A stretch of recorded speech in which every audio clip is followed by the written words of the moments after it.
Ryan Reynolds here from Mint Mobile. With the price of just about everything going up during inflation, we thought we'd bring our prices down. So to help us, we brought in a reverse auctioneer, which is apparently a thing. Mint Mobile Unlimited Premium Wireless. How to get 30, 30, bit to get 30, bit to get 20, 20, 20, bit to get 20, 20, bit to get 15, 15, 15, 15, just $15 a month? Sold! Give it a try at mintmobile.com/switch. $45 upfront payment equivalent to $15 per month. New customers on first 3-month plan only. Taxes and fees extra. Speed slower above 40 gigabytes. See detail. How would you like a 15% discount to my daily email, the stack of stuff, the show notes, discounts to the conference, all of that? All you need to do is text the word show to 33777. You'll get the annual subscription with a 15% discount to my daily email. You'll get the stack of stuff, the links to the show notes, discounts to the conference, and so much more. All you have to do is text the word show, SHOW, to 33777. Text show to 33777.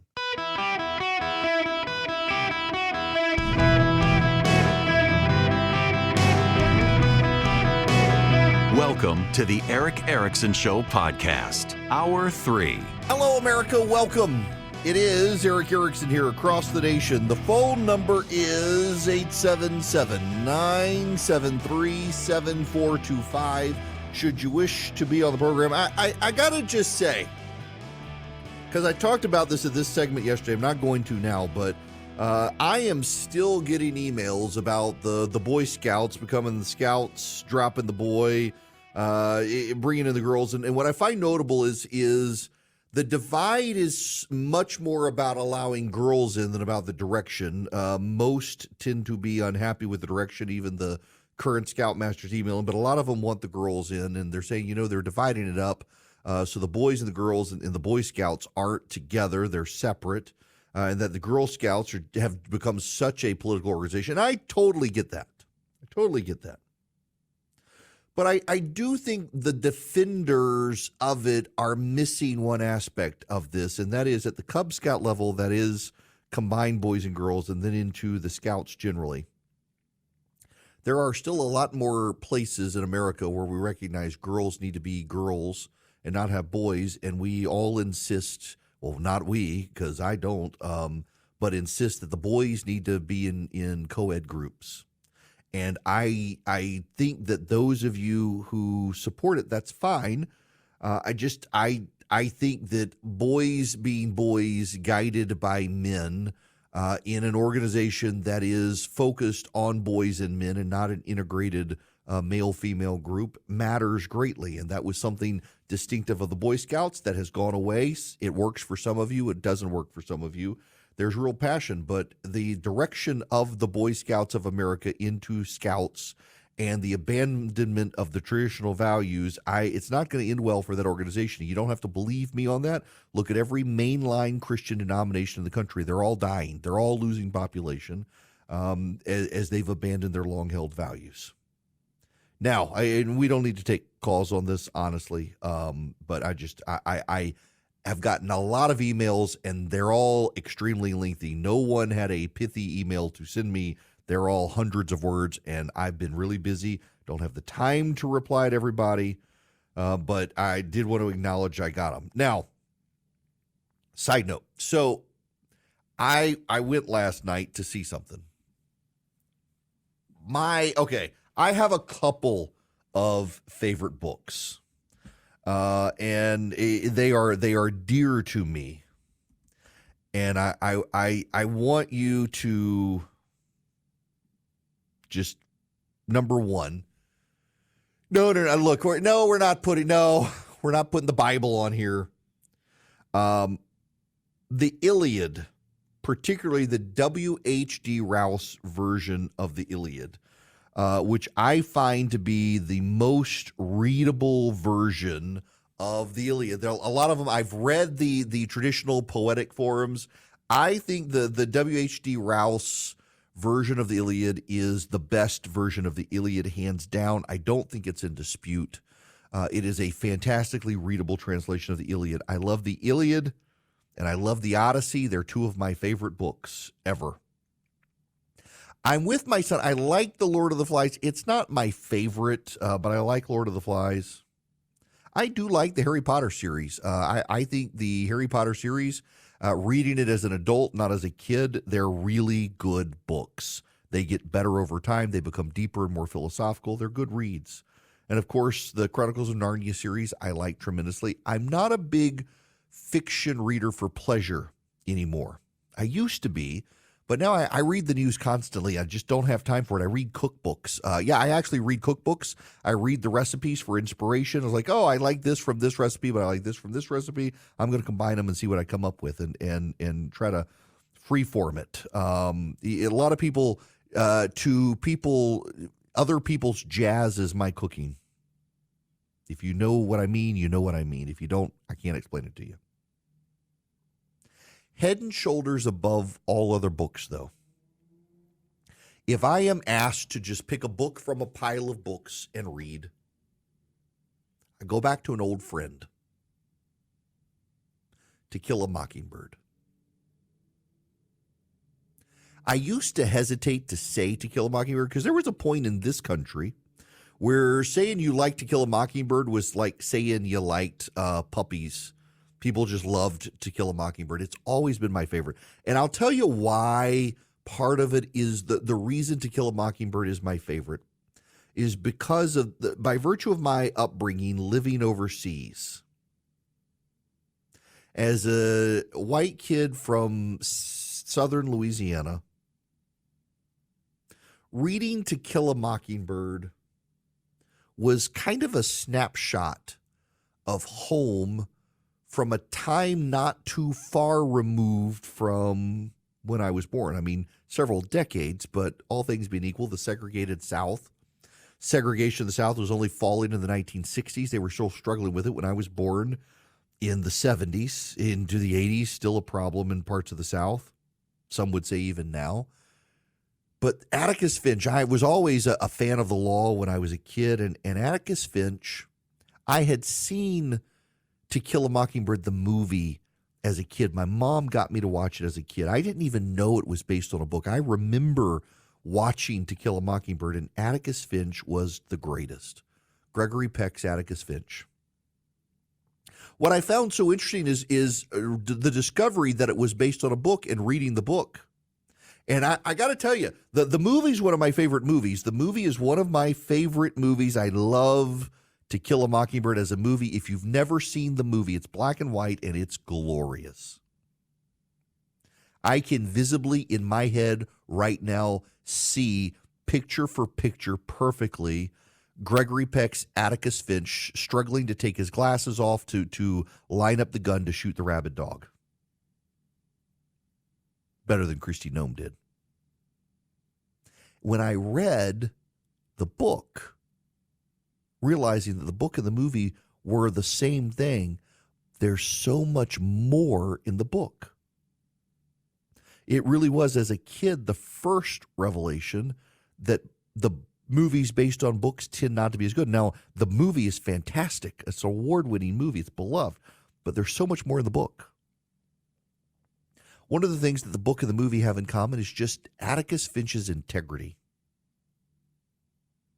He is the hero. He's the one everybody looks up to. Last night, I got invited to go see Aaron Sorkin's play To Kill a Mockingbird based on the book. You know, Harper Lee, who wrote the book, was a recluse. It's the only book she ever wrote. 3 weeks before she died, she gave Aaron Sorkin the right to turn her book into a play. It was good, but I couldn't help seeing some of the politics of the age in it. The portrayal of the poor white racists, and how Atticus Finch wanted to find the good in everybody, but all the intersectional class of people could see just how bad those racist whites were, and how Atticus was trying to find good in people. It was a great play, by the way. I do want to say it was a great play. Richard Thomas, who was John Boy in The Waltons, played Atticus Finch in his 70s now. Good night, John Boy. I wanted to yell at him as the curtain went down. It was a very good play. Don't get me wrong. I enjoyed it. It's been a while since I've been to a Broadway production. It was great. But there was this scene at the end where Capernia is the housekeeper, and she's got a greater role. She's a moral center in the play. Probably, if you read the trades, they claim she's a greater moral center than she doesn't actually have as big a part in the play as you would think from the trades. But at one point, she makes a statement to Atticus Finch that he's polite to people who don't deserve politeness or some such. And that struck me on the way home because of something that happened to me at the play. I went with a friend of mine and his wife. I wish my wife could have gone. She would have loved it. But beforehand, I got invited to, there's this club at the Fox Theater in Atlanta called the Marquee Club. And I was in line. They were eating, and there was a lady in front of me. And the lady in front of me was a vegetarian. And it was hard to see because we were on the backside of the food aisle, and the angle of the signs were down, so you're kind of having to look under to see what everything was. And they had these really good barbecue sliders on King Hawaiian rolls, and they had spring rolls, and this lady's a vegetarian. And so she turns to me, she says, "Do you know what these are?" As she's reaching for the slider. I said, that's pulled pork. She says, "I can't eat that." And she says, "Oh, spring rolls, those are vegetarian." And I looked and saw it was ham and cheese. I said, "Ma'am, that's ham and cheese spring roll, but these popovers, they're mushroom." And she turned to me and she said, "I recognize your voice." And I just kind of chuckled because that happens, and did, yes. And then her face got angry. And she hurried away to her friend and began shaking her finger in my direction and pointing. And I could recognize the face, the angry face. She didn't like that I had been there, let alone was helping her. And I just waved and smiled. She left me alone after that, didn't come anywhere near me. It was fine. I'm not offended, but it was kind of funny to see Aaron Sorkin write this line about the people being mad at Atticus Finch because he was as nice to the racists as he was to the good people. And he wanted to empathize with the racist as much as the non-racist. And I thought, this is the problem that I think that maybe Aaron Sorkin missed, is that we don't have the capacity to pick and choose people. Like, I'm helping this lady avoid the meat options because she's a vegetarian until she realizes who I am, and then suddenly I'm the bad guy. I'm the bad guy who just steered her away from a ham and cheese spring roll that she was about to eat. But I wasn't worth being nice to because of my politics, apparently. And a lot of people have kind of ingested this idea that Aaron Sorkin puts into this To Kill a Mockingbird, that Atticus Finch is somewhat of a fool for thinking that there are people he should be nice to when there's a class of people you don't have to be nice to. And when we leave it to our own devices, we find excuses to not be nice to people. Even the people who might be nice to us, we find excuses not to be nice to them. And it's kind of I think a damning indictment on the character of many, including reflected in the wordsmith of this play, that we would elevate the standard that some people we shouldn't be nice to by virtue of who they are, as opposed to we shouldn't pick and choose who we're nice to, because civic politeness, and it's not the I want to be friends with this person. It's civic politeness is the lubrication that keeps society going. Without civic politeness, society breaks down. And I don't think it's a coincidence many people listening right now and otherwise feel like society is breaking down, as we have decided that we no longer need to dispense civic politeness to people we don't like. And we don't need to lubricate those interactions. We can let them be rough and cause friction, which causes heat and ultimately smoke and fire. And we can allow that because we don't like this person, this class of person, this category of person. We don't need civic politeness for this person. We don't need to live and let live with this person because this person is inherently bad. And that essentially is where this play leaves it, which I think is kind of antithetical to the original. It was a great play. I would go see it again. I did thoroughly enjoy it, but that left a bad taste in my mouth, particularly after this particular interaction. All of this is to say, I think when we in our society elevate the idea that there are some people you can be jerks to, it makes us feel good, but it also risks causing a friction point in a society that depends on us using civic politeness, even among those we don't like, as a way to keep society functioning. And as that civic lubrication of politeness has gone away and civility has gone away, all of you are fretting about the end of America, and you should probably wonder why we're fretting about it at a time that we've decided, well, these people are our enemy. We don't have to be nice to them. This episode is brought to you by Amazon Prime. There's nothing sweeter than baking cookies during the holidays. With Prime, I get all my ingredients delivered right to my door, fast and free, no last-minute store trips needed. And of course, I blast my favorite holiday playlist on Amazon Music. It's the ultimate soundtrack for creating unforgettable memories. From streaming to shopping, it's on Prime. Visit Amazon.com/Prime to get more out of whatever you're into. You're not going to hear about this story probably anywhere else. The Charlotte Catholic High Schools in Charlotte, North Carolina is operated by the Roman Catholic Diocese of Charlotte.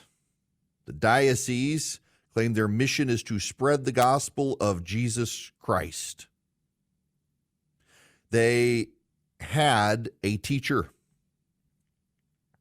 That teacher's name was Lonnie Billiard, and Lonnie Billiard wanted to marry his same-sex partner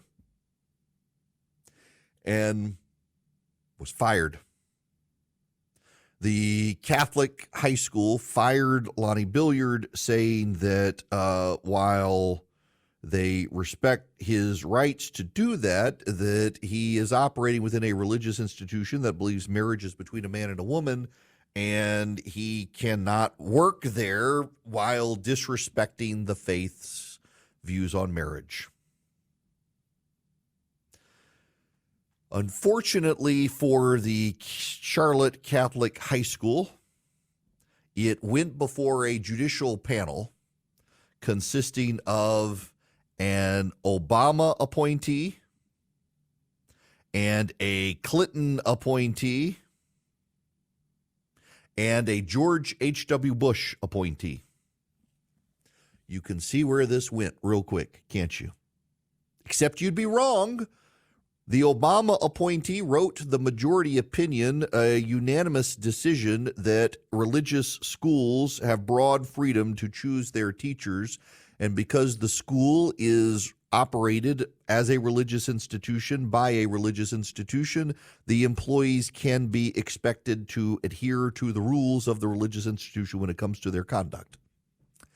That's why you haven't heard about this case in the national news, because the religious institution won on the traditional definition of marriage, which is a pretty big deal when you've got an Obama appointee, a Clinton appointee, and a George H.W. Bush appointee all saying, leave Catholic charities alone.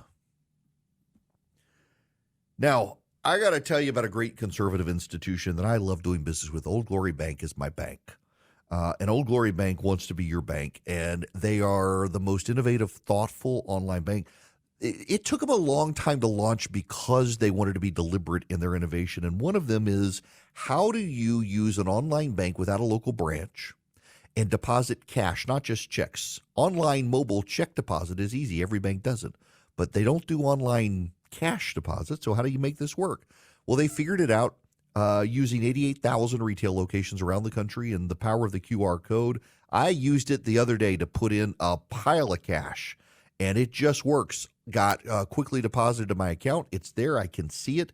You can get an account with Old Glory Bank and no fee checking, no fee savings. You can do mortgages with them.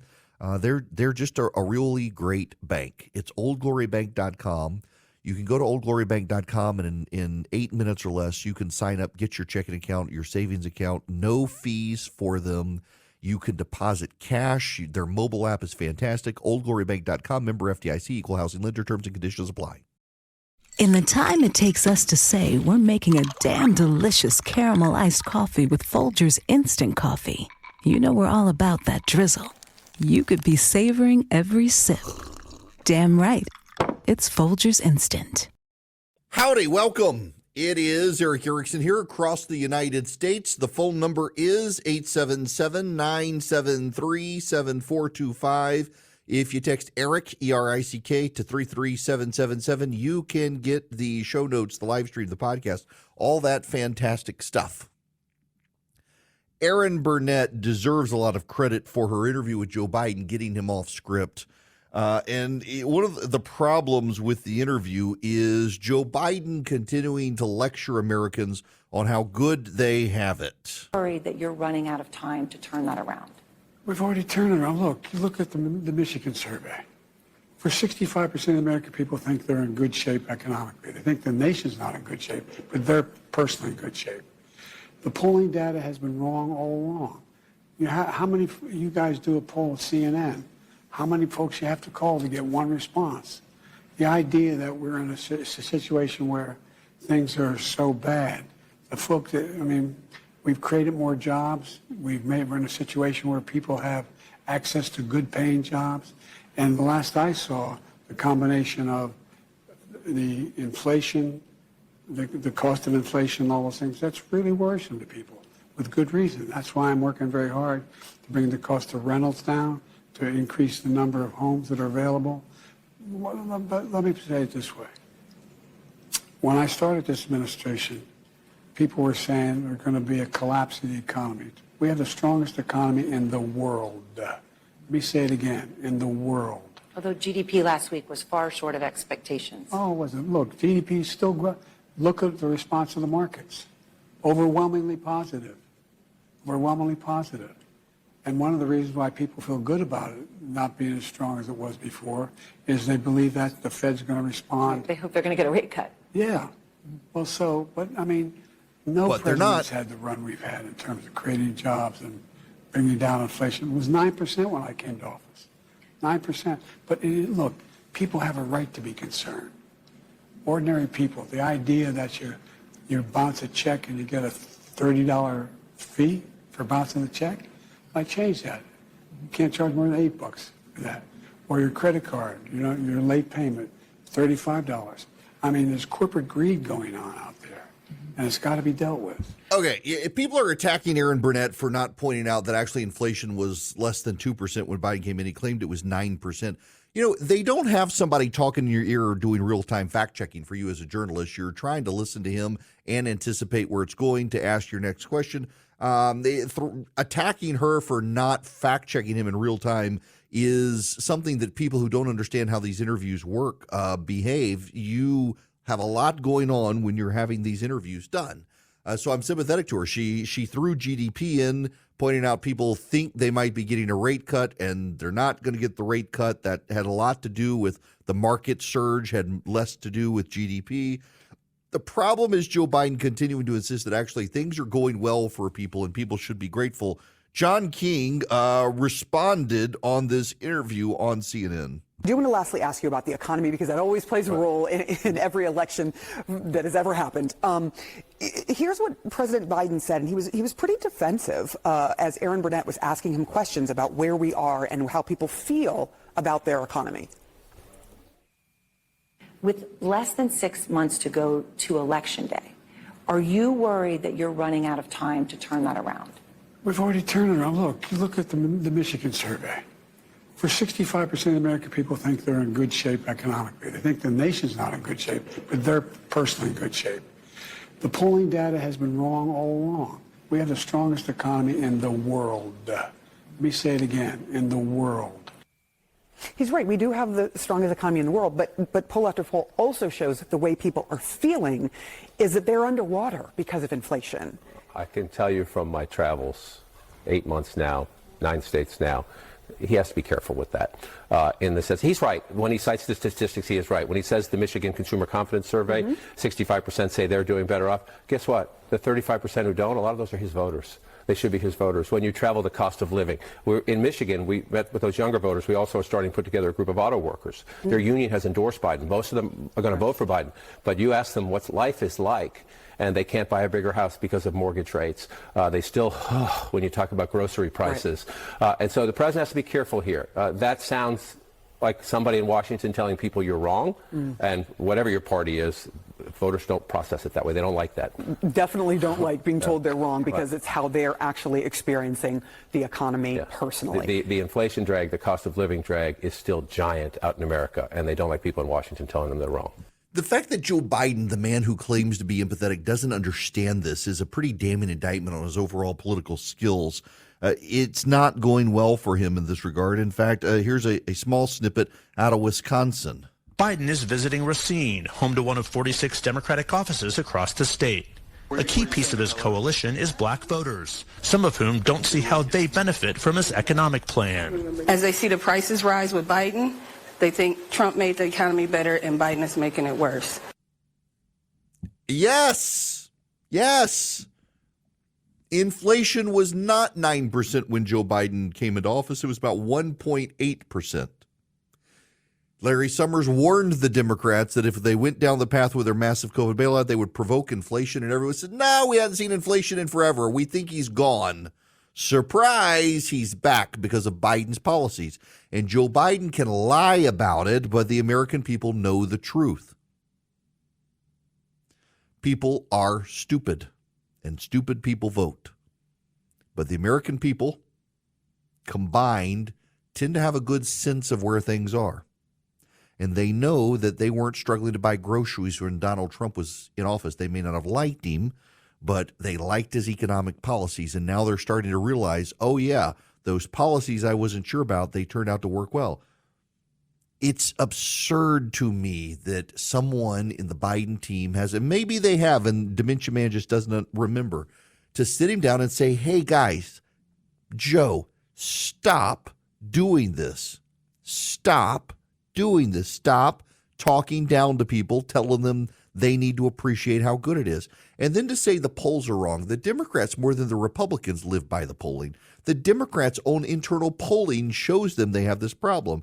If Joe Biden is dismissing his own polling, the internal polling for the parties is actually quite more comprehensive and vastly more expensive than the media polls. You don't see the internal polling from the parties, except the ones designed for PR, which you always ignore. The massive internal polling that the Democrats do are tens, if not hundreds of thousands of dollars of in-depth, deep dive polling into the American people, where they are, what they think, where they're headed, where their mind is, and how to message to them. The Republicans do the same thing. The Democrats' internal polling on the economy is brutal for the Democrats. I know this. I've talked to enough Democratic strategists to know this, and which is why they know that Joe Biden telling Americans that actually you have it great isn't helpful, because, yes, he's 100% right. As they were on CNN, the American economy is doing better than every other economy. But Americans do not care about British economics. The Americans do not care about Canada's economy. Americans do not care about China's economy. Americans care about the American economy. And at the macroeconomic level, we may be the tallest midget in the room, but for Americans themselves, at the microeconomic level, it's just not working for them. Groceries are the biggest issue. And by the way, don't look now, but gas prices have been going back up. And as gas prices go up, grocery prices go up. There's a direct correlation between the price of gas and the price of your groceries, because you got to pay the cost within the price of the grocery to ship it to the butcher or to the baker, to the processor, and then ship it to the grocery store. And the Biden team doesn't have an answer for that. They claim everything is hunky-dory. And those claims are going to cost Biden his job, deservedly so, I might add, just because of how out to lunch he is on these issues. Just because of how out to lunch he is on dealing with Israel. He doesn't have he's just not able to function. And then, on top of that, you've got the illegal aliens. Remember the speedboat that showed up in the San Diego? This is from, where is this? This is from Fox 5 in San Diego, California. One of the other things we're seeing here in San Diego County is boat landings. Boats just being beached up on our beaches, and at about a 4 per week, or about a dozen people jump off a boat, run into a neighborhood, get picked up by cars. These people coming off on the boats, we have no idea who they are, where they're going, and what their intentions might be. You got the border, you've got inflation, you got the economy, you got crime. Those are the four big issues. Global warming, the situation in Gaza, abortion, those aren't top 10 issues even for young voters. The pollsters separate inflation from the economy. So inflation and the economy, immigration and crime, those are all massive issues. And Trump is beating Biden on every single one of them. Now this goes full circle. Goes full circle to a point I've made repeatedly as recently as yesterday. The lawfare used against Donald Trump is making him the more effective candidate because Donald Trump only has a limited amount of time before he goes into court per day to make a message. And so every single message that Donald Trump has made in the last week has been about crime, immigration, the economy, and inflation. Crime, immigration, the economy, and inflation. Crime, immigration, the economy, and inflation. Every single day he stays on those messages. Joe Biden can't stay on a teleprompter message. Donald Trump, because of the limited amount of time he's got before the cameras, has to. It's made Donald Trump a more effective campaigner. And by the way, people are getting even more cynical about all of these things. Morehouse College. Joe Biden is headed to Morehouse. He's going to give the commencement address. This is the news from WANF television. Students are upset because President Biden is scheduled to deliver the commencement address later this month. We've learned that Morehouse sent the invitation to President Biden before the war in Gaza. He announced a couple of weeks ago that he's coming. We started hearing rumblings almost immediately that some Morehouse students and alumni were upset, not just with Biden's support of Israel, but some also felt that Biden is using Morehouse as a prop to try to boost his sagging poll numbers among black male voters. Black male voters. He's using them as a prop. They figured it out. They figured out, again, people are stupid, but the American voters don't bet against them. Collectively, they get it. They're smart. Individually, they're smart people. They're not the mob. Individually smart people who understand, who aren't cynical. And Joe Biden is talking down to them. He's lecturing them. He's engaged in cynical ploys against them, against their self-interest. And the Democrats think that's the winning strategy. Cobbling together small coalitions of people while talking down to Americans is not a winning solution for Biden. It's not a winning solution for the Democrats, but it's the best they've got. They've tried everything against Donald Trump, and this is why I'm firmly convinced they're about to go full hating on MAGA. Because they're convinced, and by the way, the polling shows it, that most Americans really don't like the whole idea of MAGA and what it means to be in this MAGA, what Americans, this isn't me, this is Americans in the polling, see as a cult of personality. They're going to think about this, though. The Biden administration, in going down this road, cynically is deciding they have to run against half of the American people in order to hold on to power. They've got to run against the American people. And they've got to fester hate among the American people. It worked for Barack Obama, who told people to take guns to knife fights, get their neighbors' faces, and argue with them.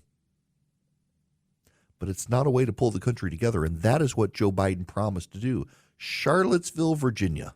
The first two words of his campaign, the idea and the cause and the issue that got him into the campaign and how we needed to heal and come together.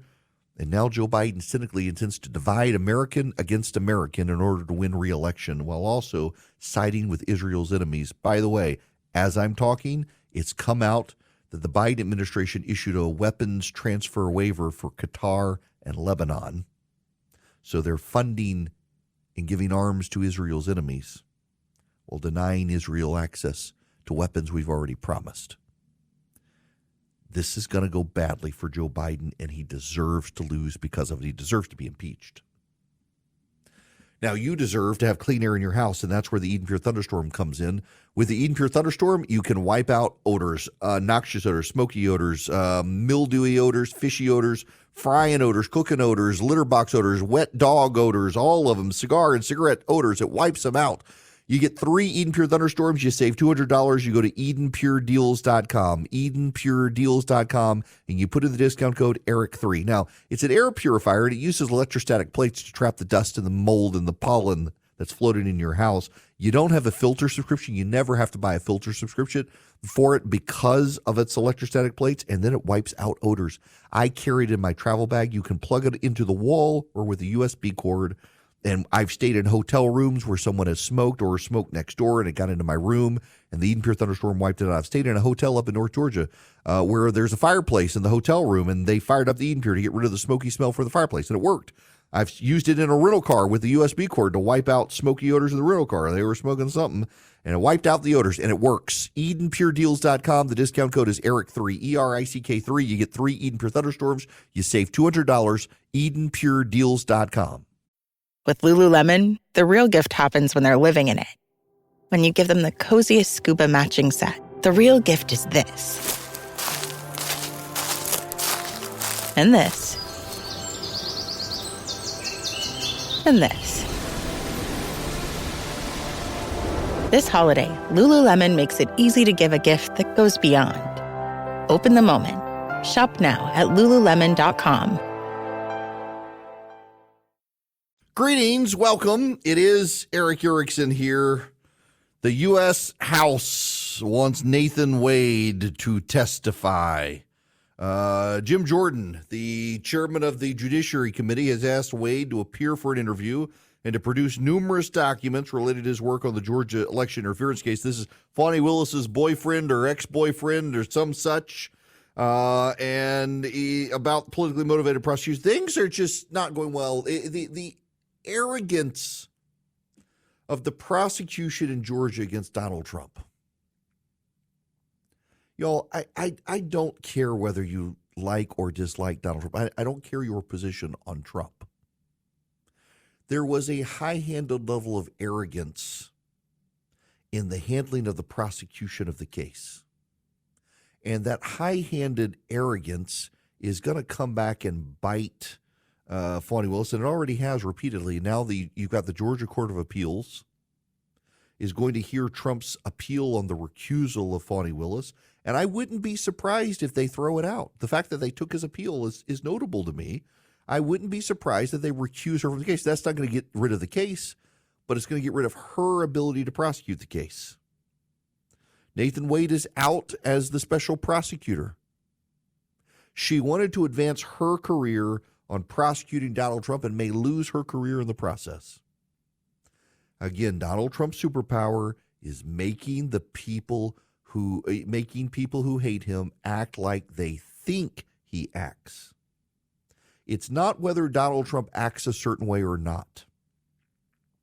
It's that when these people think he behaves a certain way, they wind up behaving the same way.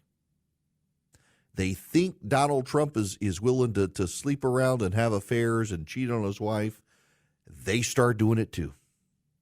They think Donald Trump is willing to take shortcuts and short-circuit the system. They begin to do it too. They think Donald Trump is mean and nasty. They begin to act that way too. It is his unique superpower. And what we've seen time and time again on the left and the right is that Donald Trump's the only one who gets to get away with it. When others, through his superpower, are induced to begin to behave the way he behaves, it all comes crashing down on him every single time. Trump is unique, whether you like him or not. He's a unique American politician. Teflon Don, you can call him. Stuff doesn't tend to stick to him that sticks to other people. It's just the way it is. You can say it's unfair, but just acknowledge that's the way it works, and then you can find a way to navigate around it. Instead, these people just get arrogant, and their arrogance, the pride, comes before their fall, and it's going to happen again.